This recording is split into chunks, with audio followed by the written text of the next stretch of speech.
what it was really like to be a Roman gladiator. Introducing the world of Roman gladiators has captivated imaginations for centuries. These fighters, often portrayed as heroic warriors or tragic figures, lived in a society that both revered and reviled them. Gladiators were not merely entertainers.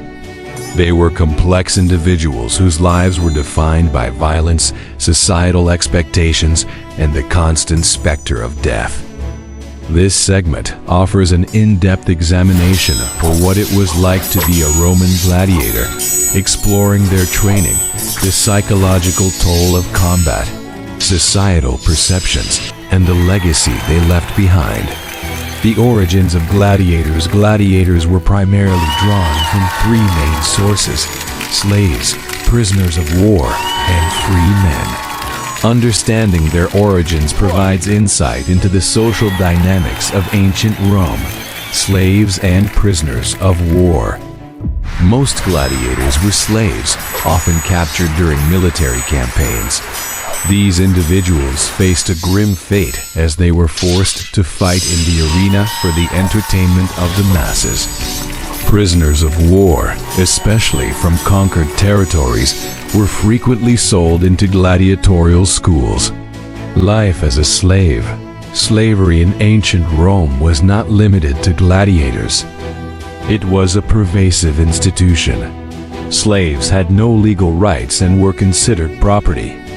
The life of a gladiator, while often brutal, could offer a path to fame and potential freedom, making it more appealing than the life of a typical slave.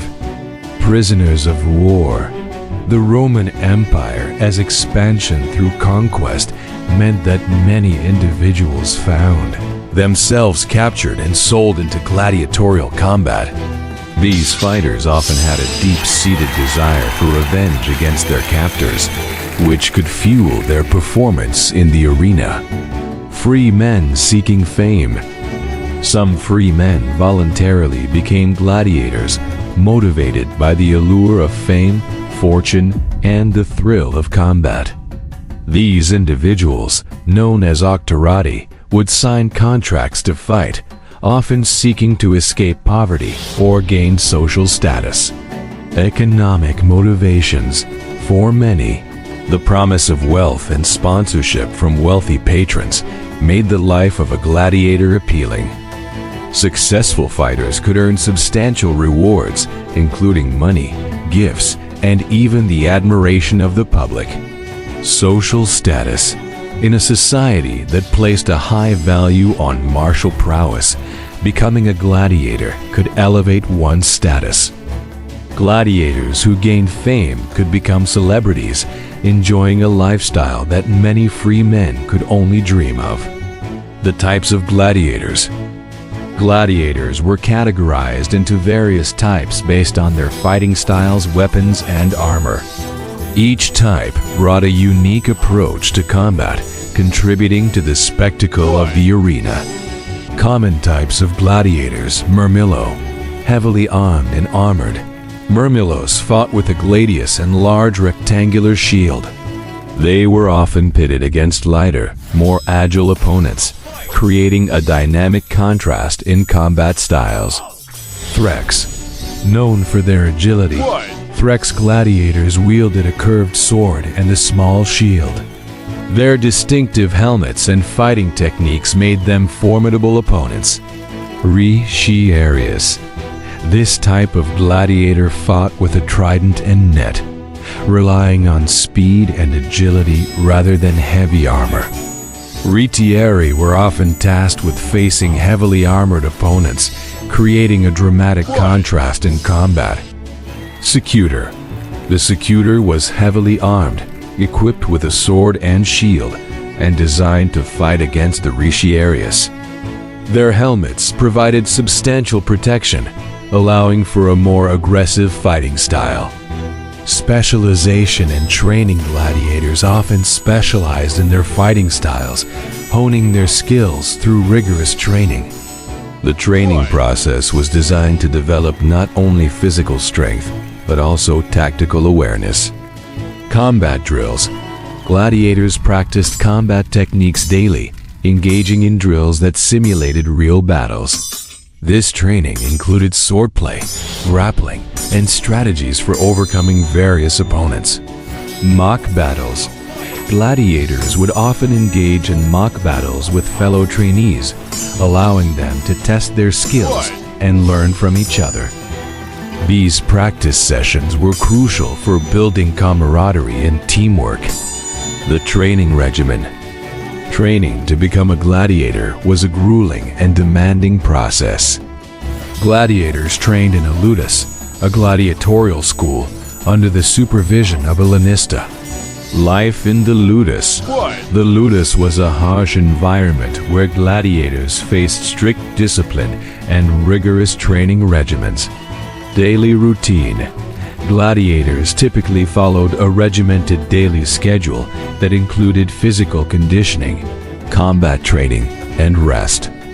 Training sessions often lasted several hours, pushing them to their physical limits. Living conditions.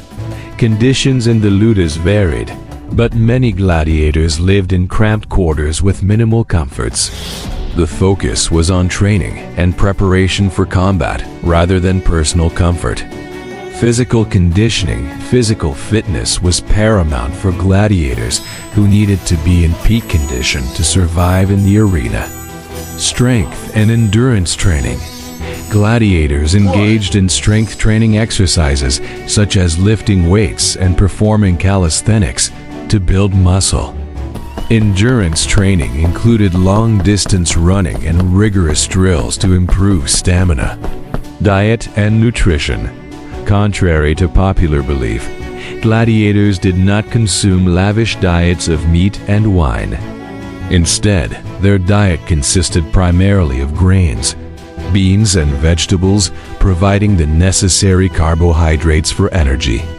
This diet helped them build muscle mass and maintain their strength. The psychological toll of combat. The life of a gladiator was not only physically demanding but also psychologically taxing. Gladiators faced immense pressure to perform well and survive in a brutal environment. Fear of death. The constant threat of injury or death loomed over every gladiator. Each match could potentially be their last, creating a pervasive sense of anxiety. Mental preparation. Gladiators were trained to cope with the psychological challenges of combat. Mental conditioning techniques were employed to help them focus and manage fear, allowing them to perform under pressure. Coping mechanisms.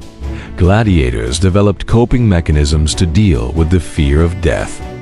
Some relied on camaraderie with fellow fighters, while others turned to rituals or superstitions to find solace in their uncertain fates. The role of the crowd. The audience played a significant role in shaping the gladiators' experience. The cheers and jeers of the crowd could influence a gladiator's performance and even their survival. Public expectations. Gladiators were acutely aware of audience expectations. A skilled performer who entertained the crowd could earn their favor, while a lackluster performance could lead to condemnation and death. The need for approval. Gladiators often sought approval from the crowd, striving to impress spectators with their skills and bravery. This desire for recognition could drive them to take greater risks in combat.